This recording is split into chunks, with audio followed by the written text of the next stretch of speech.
আসসালামু আলাইকুম। সুপ্রিয় দর্শক মণ্ডলী, আপনারা সবাই কেমন আছেন? আশা রাখি সবাই ভালো আছেন। তো আজকে এমন একটা বিষয় নিয়ে আপনাদের সামনে উপস্থাপনা করতে যাচ্ছি বা আলোচনা করতে যাচ্ছি যে দেশে যে পরিমাণ শব্দ দূষণ, এই শব্দ দূষণের কারণে আমার আপনার বাচ্চা কানে সমস্যা হচ্ছে, তারা কম শুনতে পাচ্ছে, তারা ঠিকমতো কোনো কিছুই করতে পারছে না, অমনোযোগী হয়ে যাচ্ছে সব কিছুতে।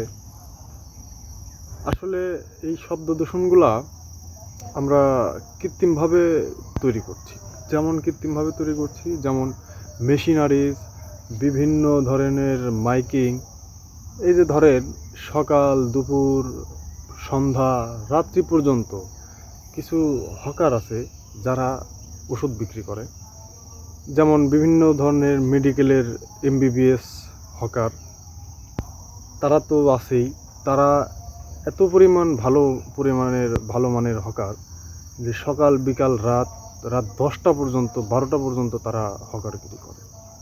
এই কারণে আপনাদের বাচ্চা খুবই মানসিক বিপর্যয়ের মুখে আছে। এর থেকে পরিত্রাণ পেতে আমাদের সবাইকে সচেতন এবং সবাইকে এগিয়ে আসতে হবে। তাছাড়া কোনোভাবেই রোধ করা যাবে না। আচ্ছা বলেন তো, একজন ভালো ডাক্তার তার চিকিৎসায় মানুষ সুস্থ হবে, সেটা চারিদিকে ছড়ায় যাবে যে অমুক ডাক্তার, সে ভালো চিকিৎসা দেয়, তার চিকিৎসায় মানুষ দ্রুত সুস্থ হয়ে যায় এবং সেটা দীর্ঘমেয়াদী। তাহলে একজন ডাক্তারের তো আর কোনো প্রকারের অ্যাডভার্টাইজ করা লাগতেছে না, বা এরকম হকারের মতো মাইক দিয়ে অমুক ডাক্তার, তমুক এমবিবিএস, তমুক গ্র্যাজুয়েশন কমপ্লিট, তমুক ডিগ্রি অর্জন, তমুক পিএইচডি অর্জন। আসলে এলাহি কারবার। আপনারা সবাই আসুন, আমরা সবাই সচেতন হই, আমাদের সন্তানদের সুস্থ সুন্দর ভবিষ্যৎ কামনা করি। ধন্যবাদ।